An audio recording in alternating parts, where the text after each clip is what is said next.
Social problem और issues in India में आज हम एक कदम और आगे बढ़ते हैं। पिछले लेक्चर में हमने ये समझा था, जब हमने इंट्रोडक्शन पढ़ी थी, कि एक्चुअली में आप उन चीज़ों को सोशल प्रॉब्लम काउंट करते हैं जहाँ पर बिहेवियर सोसाइटी के एस्टेब्लिश नॉर्म्स और वैल्यूज़ से डिविएट होता है। आज हम इसी की डेफिनेशन के बारे आगे बढ़ेंगे। हम डेफिनेशन देखेंगे, कैरेक्टरिस्टिक्स देखेंगे, और हमने ये समझा था कि social problems society to society vary करती हैं, क्योंकि डाइवोर्स हो सकता है किसी सोसाइटी में एक बड़ा इशू हो, पर दूसरी सोसाइटी में वो इतना मैटर ना करता हो। उसके बेस में ही ये फैक्ट है कि हर सोसाइटी के अपने डिस्टिंक्ट नॉर्म्स और वैल्यूज़ होते हैं, और एक्चुअली में सोशल प्रॉब्लम्स तभी खड़ी होती हैं जब ये नॉर्म्स और वैल्यूज़ वायलेट होते हैं। तो जब society to society norms and values अलग हैं तो फिर प्रॉब्लम्स भी वेरी करती हैं। लेकिन कुछ सोशल प्रॉब्लम्स ऐसी हैं जो पैन सोसाइटीज़ मैटर करती हैं। ठीक वैसे ही हमने ये भी पढ़ा था कि सोशल प्रॉब्लम फेजेज़ में, यानी कि किसी टाइम में मैटर करती हैं। हो सकता है आगे जाकर के वो सोशल प्रॉब्लम ना हो, या हो सकता है किसी समय में कोई सोशल प्रॉब्लम नहीं है पर आगे जाके वो हो जाए। जैसे हमने ये देखा था कि मिडिवल पीरियड के दौरान सती एक समस्या नहीं थी, पर मॉडर्न पीरियड में वो हुई। वहीं दूसरी तरफ स्मोकिंग कुछ समय पहले समस्या नहीं थी, आज एक बड़ी हेल्थ इशू है। तो इसी के वाया हम प्रोसीड करेंगे कि हम हिस्ट्री के वाया डिफरेंट फेजेस में उस समय के समाज के क्या नॉर्म्स, क्या वैल्यूज़ रहे, उसके आधार पर यह ऑब्ज़र्व करेंगे कि किस किस दौर में किन किन चीज़ों को समाज ने सामाजिक समस्याएं माना और नहीं माना। तो हम सोशल प्रॉब्लम्स ट्रेस करेंगे। हम पर्दा प्रथा कैसे आया एग्जिस्टेंस में, चाइल्ड मैरिज कैसे आई एग्जिस्टेंस में, परिस्थितियाँ कैसे बदली हैं, इन सब को पढ़ेंगे। शुरुआत द वैदिक पीरियड से करेंगे, और हम आगे बढ़ेंगे इंडियाज़ कॉन्टैक्ट विद इस्लाम। इस्लाम के साथ जब संपर्क में आया भारत, तो किस तरह के परिवर्तन भारत में आए, किन किन फेजेस से सोसाइटी गुजरी, तो हम उस कॉन्टेक्स्ट में से ट्रेस करेंगे, और फिर हम मॉडर्न पीरियड में एंटर कर जाएंगे। तो हम सोशल प्रॉब्लम्स को पहले तो डिफरेंट टाइम पीरियड में असेस करेंगे, ये एक चीज़। फिर हम सोशल प्रॉब्लम्स को डिफरेंट फैक्टर्स के साथ जोड़ करके देखेंगे, because there are many factors of social problems. Cultural factor होते हैं, डाइवर्सिटी एक फैक्टर है, इकोनॉमी एक फैक्टर है, बहुत सारे factors are there, we will assess them. Okay, तो स्टार्ट करते हैं। यहाँ पर हमने लिखा है डेफिनेशन में, मैंने उन लोगों के नाम नहीं लिखे जिनकी ये डेफिनेशन है, क्योंकि हमें सोशल प्रॉब्लम्स तक पहुँचना है। उसके लिए आपकी मैं अंडरस्टैंडिंग क्रिएट कर रहा हूँ प्रॉपर, ताकि आपके सामने जब एक सोशल इशू आए, आप जब उस इशू के टाइटल को पढ़ के अपना आंसर देने जाएं, आपको पता हो कि इसका फ्रेमवर्क किन चीज़ों पे खड़ा होना है, मुझे इसे अप्रोच कैसे करना है, टेक्निकली मैं इससे कैसे डील कर सकता हूँ। इसलिए हम ये लेक्चर्स कवर करते हैं। लेकिन आपको डेफिनेशनें दे करके नहीं पूछा जाएगा कि ये किस व्यक्ति की है, क्या नहीं। आपको याद रखना है, आप सोशियोलॉजी का यूजीसी का पेपर देने नहीं जा रहे कि आपको एक डेफिनेशन दी जाएगी और पूछा जाएगा ये किसकी है। आपको डेफिनेशन रक्त में उतारनी है, डेफिनेशन के वाया वो दृष्टि विकसित करनी है। इसलिए मैंने डेफिनेशन पर एम्फेसाइज किया है, ना कि उस नाम पर कि किसने कौन सी दी। वो नोट्स तो आपके साथ शेयर होते ही हैं, पीडीएफ बुक्स इग्नो की हैं चाहे किसी भी ऑथर की, उसमें रट लेना नाम, अगर किसी को ज़्यादा चस्का हो तो। आगे बढ़े तो 1, 2 और 3 अलग अलग परिभाषाएं मैंने रखी हैं, समझ लेते हैं। A social problem is a condition, एक ऐसी कंडीशन है which is defined by a considerable number of persons. मतलब सोसाइटी के कंसिडरेबल नंबर्स ऑफ पर्सन्स मान रहे हैं, ऐसा क्या मान रहे हैं, as a deviation from some social norms which they cherish. तो समाज कई तरह के सोशल नॉर्म्स को चेरिश करता है। उसी समाज के एक अच्छे खासे संख्या बल को, कंसिडरेशन नंबर ऑफ पीपल को ऐसा लगता है कि जिन सोशल नॉर्म्स को हम चेरिश करते हैं उन्हीं से डेविएशन हुआ है, कोई डेविएट कर गया उनसे, और फिर ये हमारे समाज के लिए अब एक सामाजिक समस्या बन चुकी है। So a social problem is a condition which is defined by a considerable number of persons as a deviation from some social norms which they cherish. एक लेवल तक हम पहुँचे कि क्या कहना चाहते हैं। दूसरी डेफिनेशन, सेकंड, क्या है social problem? A way of behaviour, एक ऐसा व्यवहार that is regarded by a substantial part of society. तो पहली डेफिनेशन में कंसिडरेबल नंबर ऑफ पीपल था, मतलब मैटर करता है कि कितने के लोग इसे मान रहे हैं इस चीज़ को। तो इस समय में कोर्ट में LGBTQ+ कम्युनिटी को लेकर के, उनके वैवाहिक अधिकारों को लेकर के सुप्रीम कोर्ट में केस चल रहा था। उसकी डिबेट डिस्कशंस का एक एक शब्द हमारी पढ़ाई के इस मैटर को जीवंत बनाएगा, हम जोड़ के देख पाएंगे उसे। उसमें सरकार का पक्ष यही था कि ये जो माहौल बनाया गया है, ये सो कॉल्ड कुछ अर्बन एलिटिस्ट सेक्शंस का जो अपना एक शौक है, उसके तहत बनाया गया है। ये लार्जर सोसाइटी की मांग नहीं है, ये लार्जर भारतीय सोसाइटी इसकी मांग नहीं कर रहा है कि समलैंगिक और बाकी सभी संबंधों के से जुड़े, विवाह से जुड़े प्रबंधों को इस तरह से स्ट्रीमलाइन किया जाए। ऐसी मांग जो कुछ अर्बन, पहले तो ये ग्रामीण स्तर पर नहीं है, उन्होंने इसे आइडेंटिफाई किया कि ये अर्बन एस्पेक्ट, और अर्बन में उन्होंने बताया कि आम जनमानस नहीं, द एलिटिस्ट, कुछ एलीट वर्ग ही ये सिद्ध कर देना चाहते हैं कि ये पूरे देश भर की मांग है, जबकि ऐसा नहीं है। ये बहुत कम लोगों तक सीमित कहानी है। तो देखिए, एक पक्ष जो कानून हक में चाहता है, मैं यहाँ पर उसे मान लीजिए LGBT पक्ष कह दूँ, वो ये सिद्ध करना चाहेगा कि ये एक समाज में आए परिवर्तन की मांग है। समाज में एक परिवर्तन आया है और उसकी मांग है कि अब देश के संविधान में उसके मुताबिक परिवर्तन आ जाए। लेकिन तो वो ये बताना चाह रहा है कि ये देशव्यापी एक मांग है, एक बड़ी मांग है, मौलिक अधिकारों से जुड़ी मांग है। अगर इंडिविजुअल की भी बात है तो फिर मौलिक अधिकारों से जुड़ी मांग है। लेकिन दूसरा पक्ष, जैसे सरकार पक्ष, ये बताना चाहता है कि मौलिक अधिकारों से जुड़ी मांग पर तो हम अभी आएंगे, लेकिन एक देशव्यापी मांग है, ऐसा नहीं है। तो इसलिए जब आप सोशल प्रॉब्लम की बात करते हैं, ये फैक्ट है कि कितने नंबर ऑफ पीपल इसे कंसिडर कर रहे हैं कि ये एक सामाजिक समस्या है, ये जांचना पड़ेगा।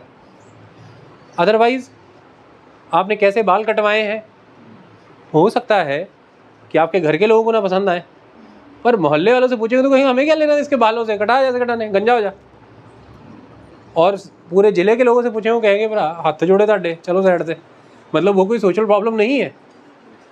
बट हो सकता है कि आपके परिवार के जो नियम हैं वो बाल उसके विरुद्ध कटवाए गए हैं। बात को समझिए आप। ठीक इसी तरह से कई बार ऐसा होता है कि लड़कियों के कपड़ों को लेकर के टिप्पणियाँ होती हैं। मोस्टली जब कोई ऐसा मॉलेस्टेशन या असॉल्ट होते हैं या रेप के केसेस होते हैं, तो कई बारी कई पंचायतों से, कई गलियारों से, कई लोगों से, कई मंत्रीगणों से टिप्पणियाँ आती हैं कि देखभाल करके कपड़े पहनने चाहिए, इन्हें सोच समझ करनी चाहिए। अब ऐसे में भी अगर ये तो 2-4 लोगों की तरफ से ऐसी बात आई तो इमीडिएटली उसको कंडेम किया जाता है। तो सपोज करो देशव्यापी स्तर पर अगर ऐसी बात आ जाए कि वस्त्रों पर ध्यान देना है हमें, क्योंकि यही कारण बन रहे हैं रेप का, तो कपड़ों का छोटा रहना एक सोशल प्रॉब्लम फिर हो जाएगा। क्योंकि सोसाइटी नियम बना लेगी, एक सा नॉर्म बना लेगी, और फिर आप उस नॉर्म को पालन करें ऐसा वैल्यू सिस्टम बना लेगी। घर वालों को कहेगी तालीम ही ऐसी दो, इन्हें शिक्षा ही ऐसी दो कि ऐसे वस्त्र ये धारण ही ना करें, खुद को ढक के रखें, अंदर रहें, और जब फिर आप उसे वायलेट करेंगे तो आप पर सामाजिक और राजनीतिक कार्रवाई होगी। और इसको बदलने के लिए आपको लंबे लंबे मुहिमें चलानी पड़ेंगी। फिर दुनिया में ये भी तो हो रहा है। बात को समझो, मतलब नंबर कितना मैटर कर रहा है। अभी तो 2-4 व्यक्ति कहते हैं तो मीडिया वाले या विरोधी पार्टी वाले कुछ लोग उसे कंडेम कर देते हैं कि लड़कियों के कपड़ों में खोट नहीं है, इनकी सोच में खोट है, इनकी सोच घटिया है। अपने लड़कों को अच्छी तालीम दो कि लड़कियों किस नज़र से देखें। लड़कियां अपने वस्त्र निर्धारित करने के लिए आज़ाद हैं, वो क्या पहनना चाहती हैं वो चुनाव करें। अभी तो ऐसी बात ही होती। पर इमेजिन अगर माहौल ही ऐसा बन जाए कि ऑलमोस्ट देश लेवल पर ही ये बात बन जाए कि हाँ बात यही लग रही है, फिर एक नया नॉर्म क्रिएट हो जाएगा कि पहनना क्या है। और फिर वैल्यू सिस्टम वाइज उस आपको वो आप फॉलो करें, इसके लिए आपको अबाइड कराया जाएगा। और विश्व भर के कई मुल्कों में कपड़ों को लेकर के ऐसे नियम हैं, और आज दुनिया भर में इसके विरुद्ध में भी मुहिम चल रही हैं, आगजनी गोलीबारी हो रही है। और आप ये देख रहे हैं, चाहे मैं उदाहरण ईरान का ले लूँ, और चाहे लंबे समय से महिलाओं के द्वारा लड़ी जा रही लड़ाई में सऊदी अरेबिया की ले लूँ। किन्हीं समाजों ने कुछ नॉर्म्स बनाए, वो ठीक है, जो उनके समाज की संस्कृति है, जिस भौगोलिक क्षेत्र में वो रहते हैं, जिस ज्योग्राफिकल एरिया में रहते हैं, ठीक है, उन्होंने किन परिस्थितियों में बनाए, मैं उस पर तो जा ही नहीं रहा, मैं सही गलत में नहीं जा रहा हूँ, आप बात को समझिए। मैं तो ये सिद्ध करना चाहता हूँ कि डेफिनेशन को जीवित रूप में कैसे समझो। शाब्दिक रूप में जो डेफिनेशन लिखी है, रटने की बजाय उसे एक लिविंग फॉर्म में कैसे अंडरस्टैंड कर सकते हो, मैं वो ये समझाना चाहता हूँ कि दुनिया भर के तमाम अखबार और कंटेम्प्रेरी इश्यूज़ क्यों पढ़ने चाहिए, ताकि जो कन्वेंशनल चीज़ें हैं उन्हें उनसे जोड़ सको, ना कि उन्हें सेपरेट करके उधर रटो, इन्हें सेपरेट करके यहाँ रटो, दोनों सेपरेशन में रट लिए, एग्ज़ाम में बन कुछ नहीं रहा। हमें जीवित करना होता है चीज़ों को, आत्मसात। तो उस हिसाब से यहाँ देखा जाए तो तमाम दुनिया भर में एक समाज वस्त्रों को लेकर के ही ये सिद्ध करता है कि हमारी खुली सोच की निशानी हमारे लोगों के द्वारा पहने जाने वाले वस्त्र की आज़ादी है। बीचेस पे महिलाएं कैसे रहती हैं, यूरोपियन कल्चर देखिए आप, वो कहते हैं यही तो हमारे सोच, समाज की खुली सोच है, देखो हमारी औरतें कितनी आज़ाद हैं, कपड़े देखिए। लेकिन एक दूसरा ही समाज कपड़ों ही को आधार बनाता है ये बनाने के लिए कि हमारी संस्कृति देखिए कितनी रिच है, कितनी कवर्ड है हमारी महिलाएं। क्योंकि दोनों ही समाज में हो सकता है कि अच्छा बड़ा संख्या बल कन्विंस्ड हो इस बात से कि कपड़े महिलाएं कैसे पहन रही हैं, ये मायने रखता है ये दिखाने के लिए कि हमारी समाज की जो संस्कृति है उसके मूल्य क्या है।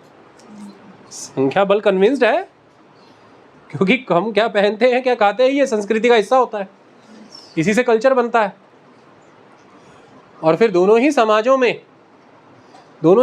में मैं यहाँ यूरोपियन सोसाइटी और मिडल ईस्ट मुल्कों को ले लूँ तो यूरोपियन समाज में आप तब खुद को जज होता पाते हैं, आउट फैशन्ड पाते हैं या विरोध में पाते हैं, जब आप बहुत कवर्ड करके चल रहे हैं खुद को। सामने वाले कहेंगे सो बैकवर्ड, तो आउटडेटेड, क्या है ये, कैसे रखते हो अपनी औरतों को। लेकिन वहीं मिडल ईस्ट में हो सकता है कई कंट्रीज़ में आप औरतें अपनी चॉइस के बहुत ही मनचाहे वस्त्र कैसे भी पहन रही हैं, तो हो सकता है समाज उसको जज करे, ये कहे कि ये आपको तमीज़ नहीं है, पहना गया है आपने। दोनों ही स्तर पर फिर ये बदलाव लाने के लिए आपको मुहिम चलानी पड़ेगी, तब तक ये उस समाज के लिए एक सोशल प्रॉब्लम हो जाएगी, लंबी लड़ाइयाँ चलेंगी। तो परिधान वेशभूषा को आप वायलेट कर रहे हैं तो बड़े बड़े एलीट बुद्धिजीवी कहेंगे ये एक सामाजिक समस्या का कारण बन रहा है, हम महिलाओं से बात कर रहे हैं कि कृपया माहौल ना खराब करें, समझें देश के जो मूल्य हैं, नियम हैं, इन्हें मानने पड़ेंगे। और वहीं महिलाएं कहेंगी कि क्यों, किसने बनाए नियम, हम परिवर्तन चाहती हैं। ये तो रोज ही आप सुनते हो ऐसी डिबेटें, घर घर लेवल पर ये नहीं होता है। तो इसलिए पहले बात थी कि कंसिडरेबल नंबर ऑफ पीपल, फिर बात आई सब्सटेंशियल पार्ट ऑफ सोसाइटी। लेकिन दोनों से ये सिद्ध हुआ कि एक बड़ा तबका तो जरूरी होता है समाज का। सो अ वे ऑफ बिहेवियर, वर्ताव का एक ऐसा ढंग that is regarded by a substantial part of society as being in violation of one or more generally accepted or approved norms. तो हर समाज के कई तरह के नॉर्म्स होते हैं, समाज का एक बड़ा तबका ऐसा मानता है कि इन लोगों के द्वारा उन एक्सेप्टेड अप्रूव्ड नॉर्म्स को वायलेट किया जा रहा है, ये डेविएट हो रहे हैं उससे, और इसलिए ये लोग हमारे समाज के लिए एक समस्या का कारण बन गए हैं। ये सामाजिक समस्या है। Okay, that's all. It is related to the society, it is affecting the society and society will provide its resolution, its origin in society, that is why it is social problem. It is associated with your clothing habit, but ultimately it is associated with society. It is affecting the society. That's why it is social issue. Social problem क्यों कह रहे हैं, अभी characteristics में समझाऊंगा मैं। इतनी बात समझ में आई? लेकिन अब यहाँ से कुछ confusion हो गई। वो क्या? एक substantial part of society जिसे नहीं मान रही है, आप वो काम कर रहे हैं, तो ये तो हो गई समस्या। सब्सटेंशियल पार्ट ऑफ सोसाइटी कहती है कि भ्रष्टाचार मत करो, पर साला यही खेल भी है, यही खेल भी है। प्रोक्लेम्ड होना, समाज के द्वारा कुछ मूल्यों की घोषणा करना, एक्सपेक्टेड सोसाइटी, जिसे हम कह सकते हैं द यूटोपियन सोसाइटी, कि हम अपने लिए कैसी सोसाइटी इमेजिन करते हैं, इसे कहते हैं द इमेजिन्ड सोसाइटी। एक वर्ड होता है द यूटोपियन सोसाइटी, कागजों पत्रों पर लिखी हुई एकदम बेस्टम बेस्ट सोसाइटी हमारी जो इमेजिनेशनों में ही रह जाती है।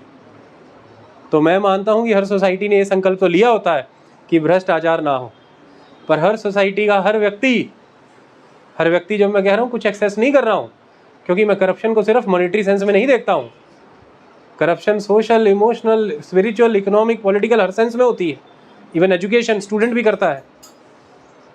समझ में आई? तो हर सोसाइटी का तमाम, हर वर्ग का प्रत्येक व्यक्ति अपने जीवन में हर पग पर कई तरह के समझौते कर रहा है, भ्रष्टाचार कर रहा है।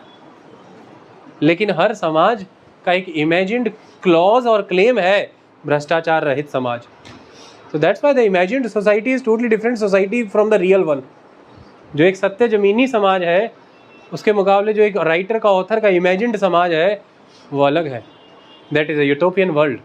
हम अचीव तो वैसे उसी को करना चाहते हैं, लेकिन फिर भी प्रत्येक समाज भ्रष्टाचार का विरोधी है। तो अब अगर कोई भ्रष्टाचार कर रहा है तो ये तो हो गया सोशल प्रॉब्लम। ड्रग अब्यूज़, ये तो हो गया सोशल प्रॉब्लम। टेररिज्म, ये तो हो गया सोशल प्रॉब्लम। क्योंकि यहाँ पर तकरीबन substantial part of society always ये मानेगा कि ये आतंकवाद, ये नशा, ये भ्रष्टाचार, ये हमारे स्वीकार योग्य मूल्यों के विरोध में है, हमारे नियमों के विरोध में है, ये गलत है, ये सोशल प्रॉब्लम है।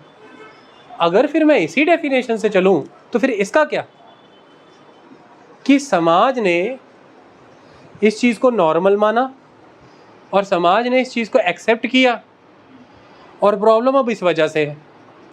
पहले केस में वो चीज़ समाज के लिए अब नॉर्मल थी और समाज उसे डिसअप्रूव करता था, अनएक्सेप्टेबल थी वो, तो वो हमने बताया कि सोशल प्रॉब्लम है।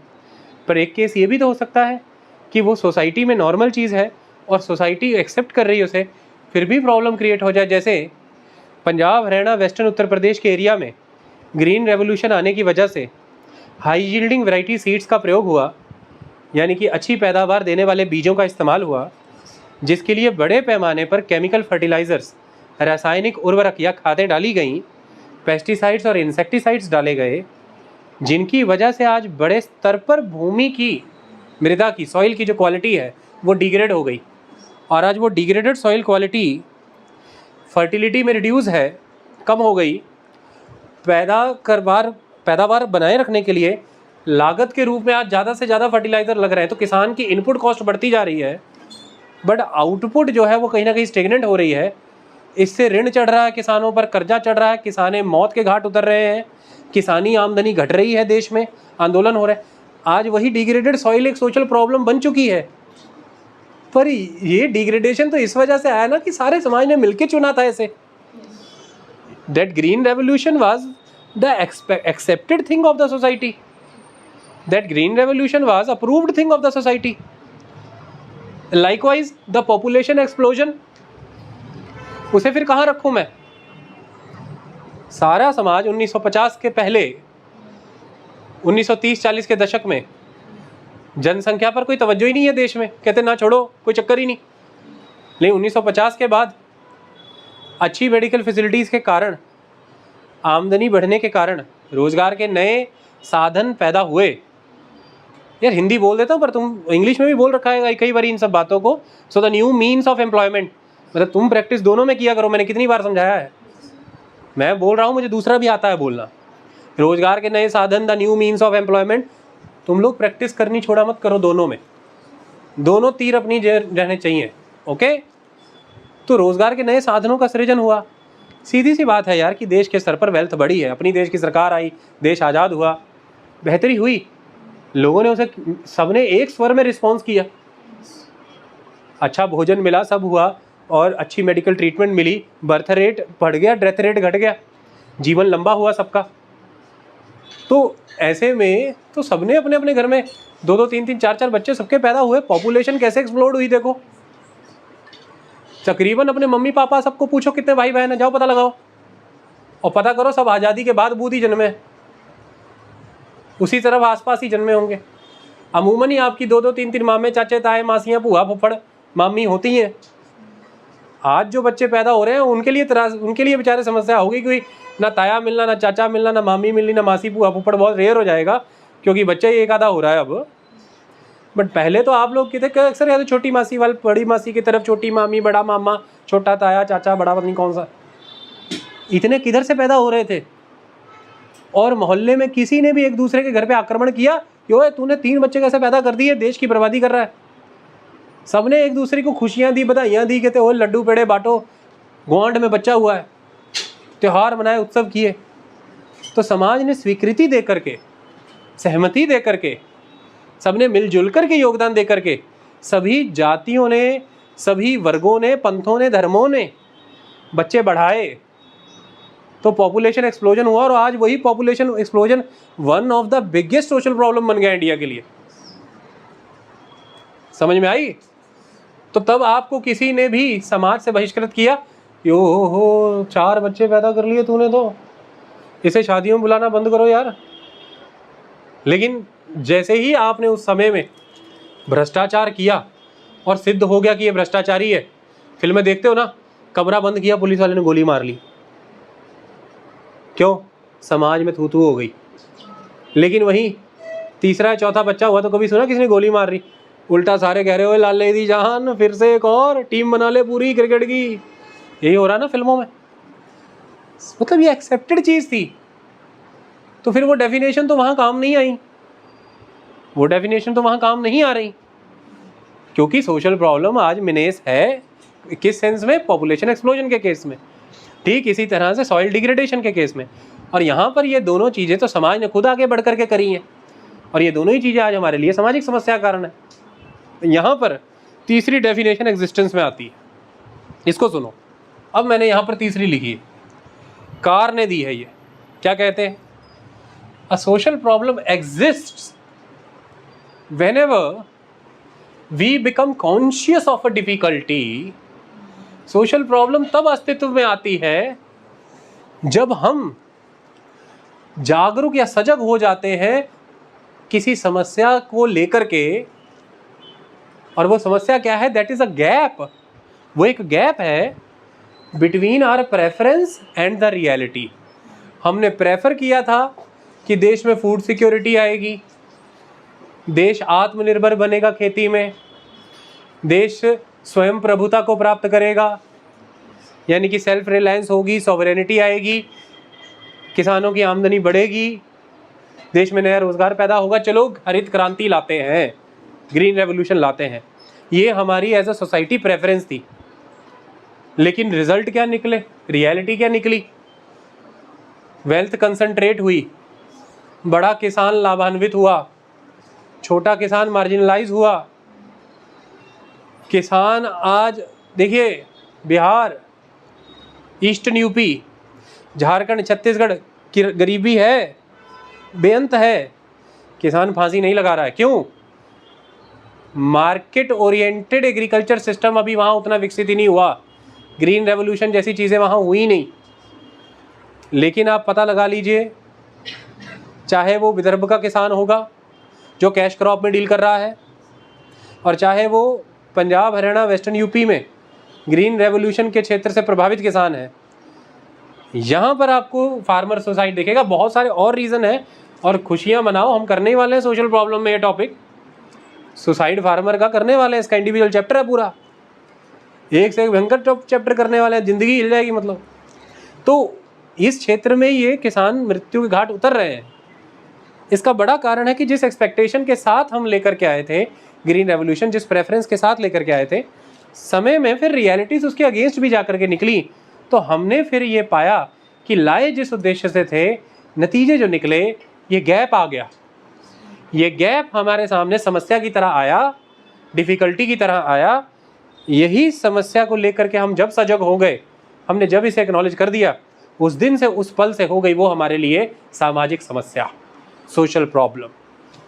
ओके, सो इसी तरह से हर सोसाइटी कुछ नॉर्म्स, कुछ वैल्यूज़ बनाती है, कुछ चीज़ों को प्रेफर करते हुए कि प्रेफरेबल रिजल्ट्स ये आएंगे। लेकिन जब रिजल्ट अनप्रेफर्ड आ जाए, यानी कि प्रेफरेंस और रियलिटी में गैप आ जाए, और समाज को जिस क्षण उस गैप का अनुभव हो जाए, एहसास हो जाए, आभास हो जाए, उसी क्षण वो ये मान लेता है कि ये है सामाजिक समस्या, इसे हटाना है। आई समझ में? That's all. अब चाहे वो वैक्सीन के प्रोग्राम में हो या कहीं भी हो, अब लाए किसी उद्देश्य थे, हुआ कुछ। जैसे उदाहरण के तौर पर, अब इसको सीधे मत जोड़िएगा, पर समझने की कोशिश करिए। सरकार कहती थी कि हम किसानी कानून लेकर के आए किसान की बेहतरी के लिए। किसान कहता था कि ये कानून हमें नुकसान करने के लिए लाए गए हैं। अब सरकार का प्रेफरेंस क्या था? सरकार के मुताबिक अगर चले तो किसानों की बेहतरी। लेकिन रियलिटी क्या निकल करके आई? जबरदस्त किसानों का विरोध, आंदोलन चला 1.25 साल तक, क्योंकि किसान ऐसा मानते थे कि जो ये जिस प्रेफरेंस से ये लाए हैं, रिजल्ट इसके विपरीत आएंगे, हमारी भी कुछ विजडम है और ये किसानों के लिए एक बड़ा संकट बन जाएगा, ये कानून एक बड़ा संकट बन जाएंगे। तो इसका मतलब कि वो ये कहना ये चाह रहे थे कि उन्होंने जो अब तक के एक्सपीरियंसेस के बेस पर असेसमेंट कर ली है, उस हिसाब से जो सरकार उन्हें सपना दिखा रही है, जो प्रेफरेंस लेके आई है, रिजल्ट इसके बिल्कुल विपरीत आएंगे। एक गैप क्रिएट होगा, वो डिफ़िकल्टी, वो सामाजिक समस्या ऐसी खड़ी हो जाएगी किसानी क्षेत्र में कि फिर तब उसे जाके निपटने से बेहतर है लाए ही ना जाएंगे। वो जिस संकट की बात कर रहे थे कि भविष्य में एक संकट पैदा होगा इससे, कि भाई किसान कंपनियों के अधीन चले जाएंगे, वो और गिरवी हो जाएंगे, कोर्ट कचहरियों के चक्कर काटते काटते लुट पिट जाएंगे। ये जो एक नया सिस्टम क्रिएट होगा, ये एक बड़ी सामाजिक समस्या का कारण बनेगा, क्योंकि देश आज भी कृषि प्रधान है और देश का किसान इससे त्रस्त होगा। देश की कृषि लुटेगी और मल्टीनेशनल कंपनीज कृषि पर कब्जा कर लेंगी। तो वो इस ओर आपका इशारा करा रहे थे, मतलब कहने का मतलब उनका यही था कि वो ये बताने जा रहे थे कि एक नया सोशल प्रॉब्लम इस लिस्ट में ऐड हो जाएगा फिर। तो प्रेफरेंस जो है, रियलिटी उसके गैप में है। लेकिन वहीं देश के प्रधानमंत्री ने जब रिवोक किया उन्हें कानूनों को, तो उन्होंने अपने भाषण में ये कहा कि दिए की तरह जगता हुआ सच, बिल्कुल साफ सच, यानी कि प्रेफरेंस क्या थी सरकार की, किसके हित के बारे में सोच रहे थे हम, किसान के, कि दिए की तरह जलता हुआ सच अफसोस है कि दिखा ना पाए, अफसोस है कि किसान भाइयों को समझा ना पाए, अफसोस है कि जतला ना पाए, कि रियलिटी भी वही होगी जो प्रेफरेंस है। चिंता मत करिए, गैप नहीं आने देंगे, हम नहीं आने देंगे गैप। ये सामाजिक समस्या नहीं बनेगी, आप लुटेंगे नहीं, नष्ट नहीं होंगे, पर कोई बात नहीं, देश लोकतंत्र से चलता है। अभी ना समझा पाए, कोशिश करते रहेंगे, समझाएंगे, तब तक के लिए खत्म करते। सुन लीजिएगा, भाषण यही था। ओके, ऑलवेज इस चीज को पकड़ करके चलना, the preference and the reality के बीच में जो गैप आता है, जिस समय में सोसाइटी उस डिफिकल्टी को लेकर के कॉन्शियस हो जाती है, सोसाइटी मान लेती है कि सोशल प्रॉब्लम एग्जिस्ट कर रही है। आई बात समझ में? That's all. इसे समझ के चलिए। हो सकता है कि वो सबसे पहले किसी एक व्यक्ति को दिखे, वो जर्नल लेके आएगा, वो न्यूज़ चैनलों में आने लगेगा, वो अखबारों में लिखेगा, वो बुक में अपने रिसर्च पेपर छापेगा, वो जनसभाएं कर सकता है, वो पंचायतों को इकट्ठा कर सकता है, सरपंच को, जिसके भी दृष्टि में पहली बार ये दृष्टिगोचर होगा, वो अपने इस आइडिया को जनता का आइडिया बनाने का प्रयास करेगा। और अगर उसके तर्क सही और सच्चे होंगे, जनता उस आइडिया को सब्सक्राइब करेगी। फिर सारी जनता एक स्वर होकर सहमत होगी और कहेगी कि हाँ सही है। आज आप देख लीजिए कि पंजाब में लगातार ये प्रयास किए जा रहे हैं कि गिरते हुए पानी के स्तर को बचाने के लिए अब कुछ किया जाए। पहले कुछ बुद्धिजीवी आगे आए, स्कॉलर्स, उन्होंने आंकड़े रखे, चीज़ें बताई, पर उन्होंने देखा हमसे बात ना बनेगी, जनप्रतिनिधियों को जोड़ो पहले, क्योंकि वही कन्विंस करेंगे जनता को। फिर उन्होंने मुख्यमंत्री, मंत्रियों को अप्रोच की, सरकारों को अप्रोच की, सरकारों ने इश्तिहार छापे, नए मुख्यमंत्री और पहले के मुख्यमंत्री भी आ करके कहते रहे कि पंजाब बचाना है। फिर जनसभाएं करनी जरूरी हैं, तो फिर एक एक नेता अपने अपने क्षेत्र में जाए। हो सकता है आइडिया किसी एक व्यक्ति से पैदा हुआ हो,